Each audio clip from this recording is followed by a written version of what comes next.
Hello, today we are going to talk about a dark period in Latin American history.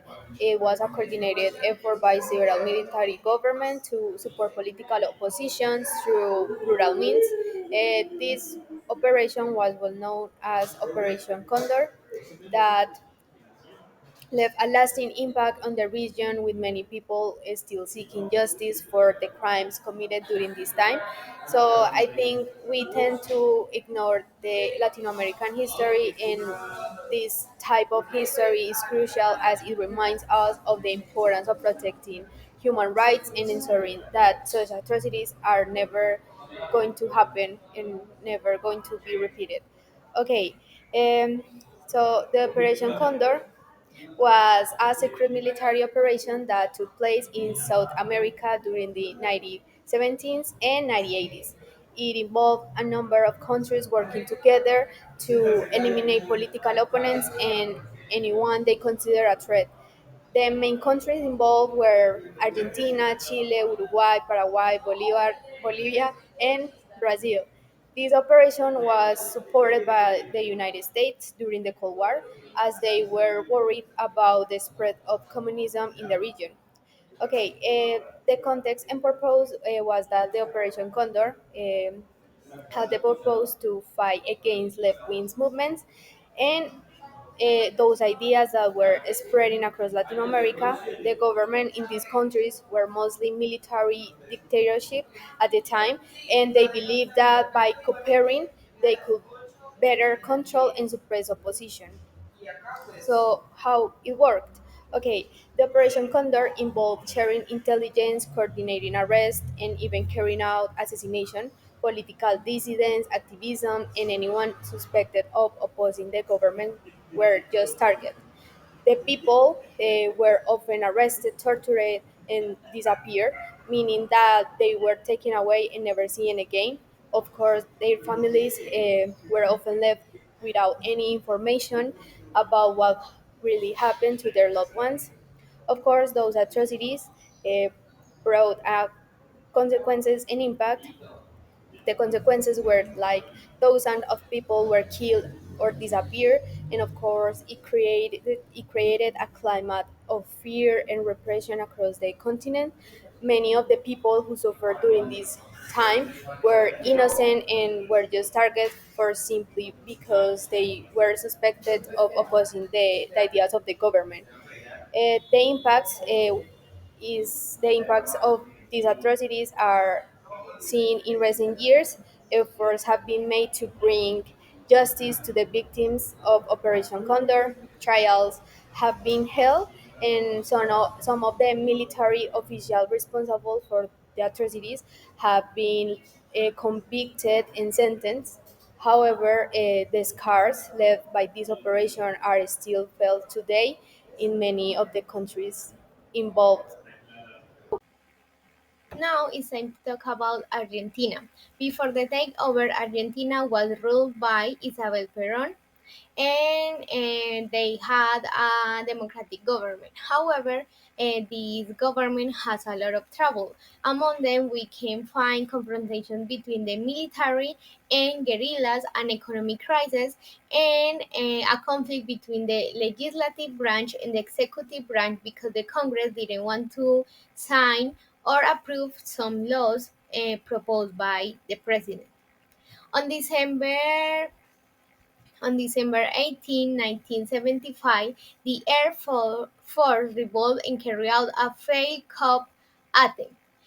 After this event, we have the decisive meeting on February 11, 1976, by the Foreign Minister Raúl Quijano and the U.S. Secretary of State Henry Kissinger, in order to share information about the real state of the country. On March 24, 1976, started the darkness era of this country. Why? Because the military junta take the government, and this dictatorship lasts 2,756 days. They have the national reorganization process that has as an objective restore the political and economic system of the country, the total eradication of any kind of opposition, and the repression of the working class. Obviously, the dictatorship take um, as a tool the violence, select as a tool the violence, and started to kidnap, torture, kill, and disappearing people that were part of the opposition. One event that it is necessary to highlight at this point was the fact that the babies that were part of families of the opposition uh, were part of the for disappearance. Um, some part of them were sold to rich or military families, and nowadays their families still look for them. Other thing to highlight is that all these were illegal, of course, so they have specific places in which these crimes were carried out. We have Abuelas de la Plaza de Mayo, which that was a movement, an opposition movement made by women. This movement claimed justice for all these people that were victims of those crimes, and also reported. Finally, we have that the dictatorship censor all kind of art, especially the singers. However, at the end of the dictatorship, um, around 1982, different artists started to release some songs related to um, all these events. Finally, I invite you to listen the song La Cigarra by Mercedes Sosa that talk about all these stage of violence and darkness in Argentina. Okay, to start with the history of Chile, it's important to know who was the president at the time that this war happened. Okay, Salvador Allende was the president between 1970 and in 1972. There was a depth of economic crisis with rising inflation, with consequence of this shortage of basic products in important sectors of the country, causing a massive protests by businessmen and groups in the middle classes. In 1973, his government was destroyed and he committed suicide the same day during the attack on La Moneda Palace. His successor was Augusto Pinochet, who led the coup in which Salvador Allende was overthrown. Under his government, a military dictatorship was established and he restricts civil and political rights, declared some political parties illegal and other inactive.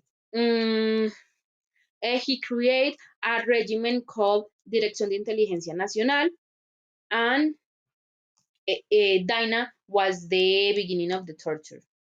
Okay.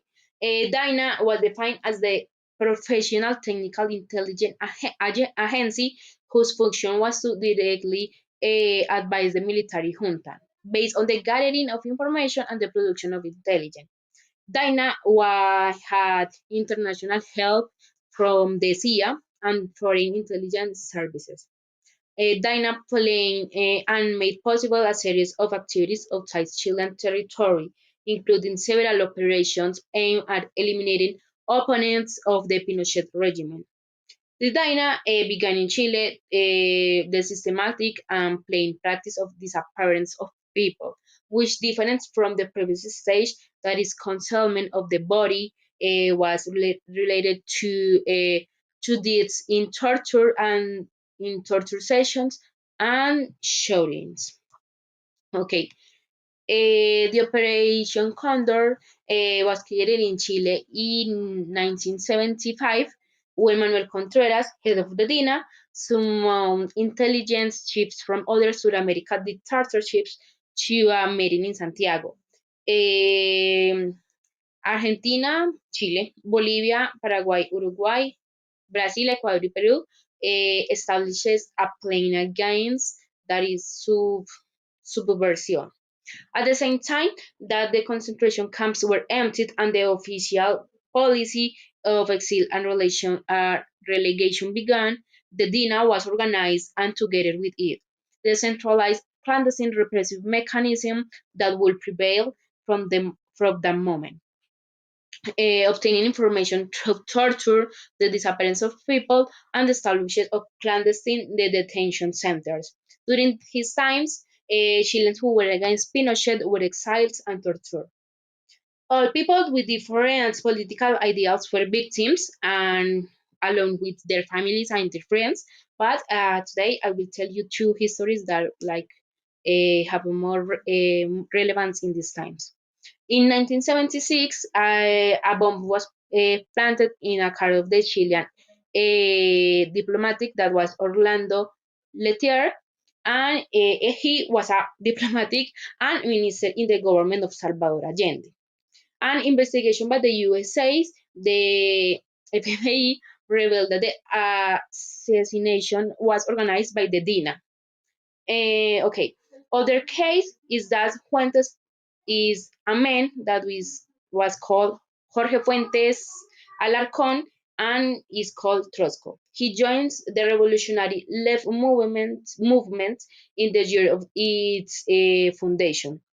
Jorge received a mission from the Junta de Coordinador Revolucionaria to contact other Latin American organizational leaders of the left, but was arrested at the Hotel España, where they was staying in Asunción in 1975.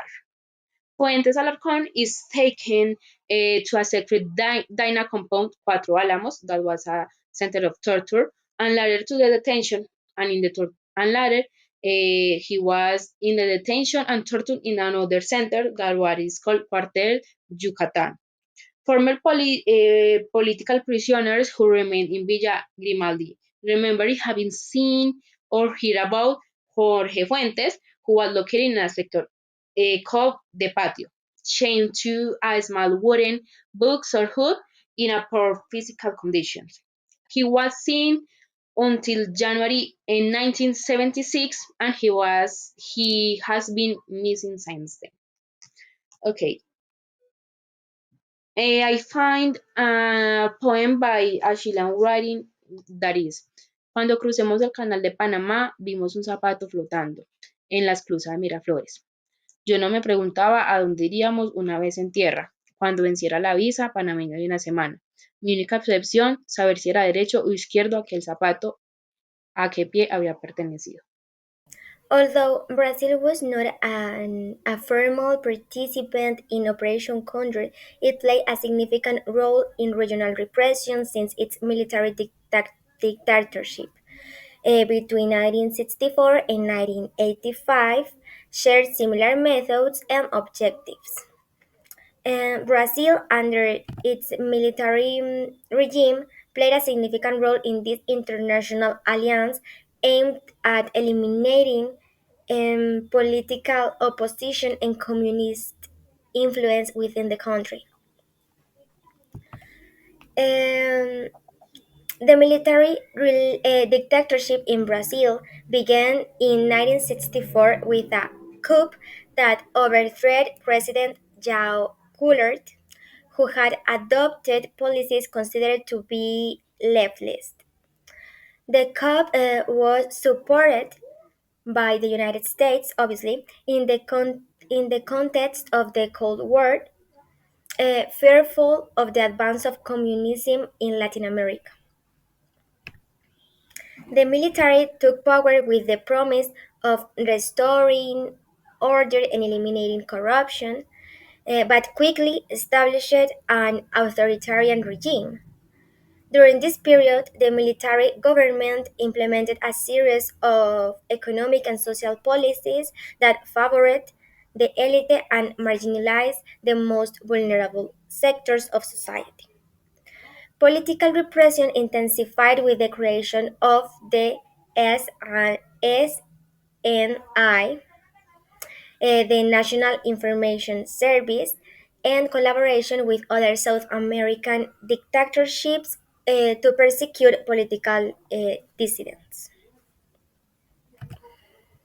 Okay, during the period of the military dictatorship in Brazil, there were several military presidents who led the country. The first one is Humberto de Alencar Castelo Branco between 1964 and 1967, and he was the first president of the military dictatorship after the 1964 coup. Next, Arthur da Costa e Silva.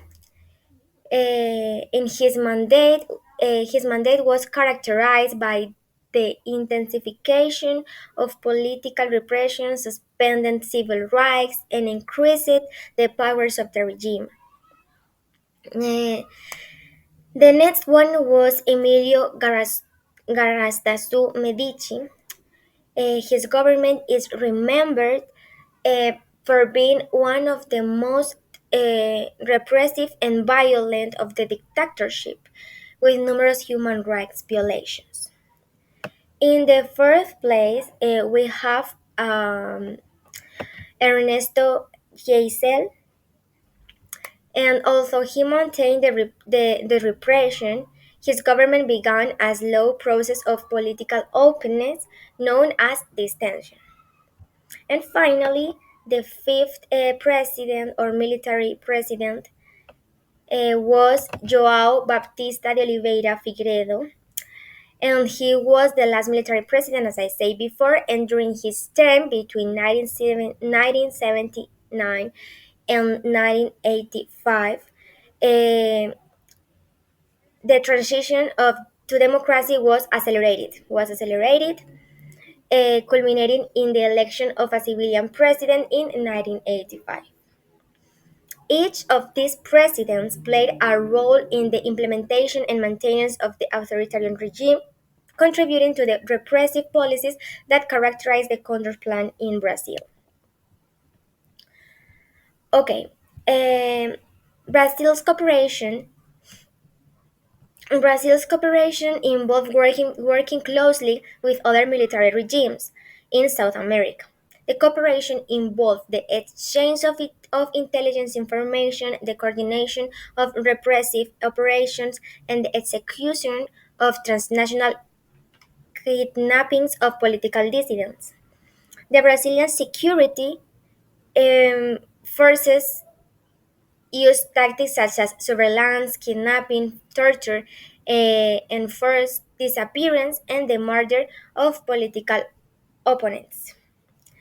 The Central Intelligence Agency, or CIA, and other American agencies trained and equipped the Brazilian security forces to carry out their clandestine operations to neutralize any perceived threat. And although they were not the main objective of the Condor Plan, indigenous communities suffered also displacement and repression under the development policies of the military regime. Projects such as the Trans-Amazon Highway led to the invasion and exploitation of indigenous lands, exacerbating conflicts and violence.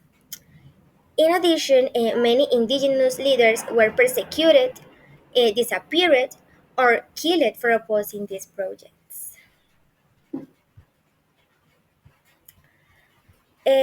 Poverty increased significantly during the dictatorship.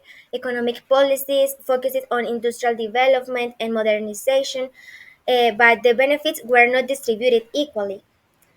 Poor communities, both urban and rural, faced evictions and repression.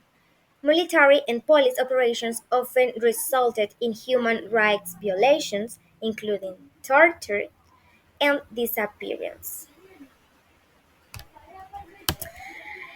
And the policies of repression did not discriminate on the basis of gender, and many women who participated in resistance movements and political activism were the specific target of the repression of the Condor Plan, arrested, tortured, and murdered.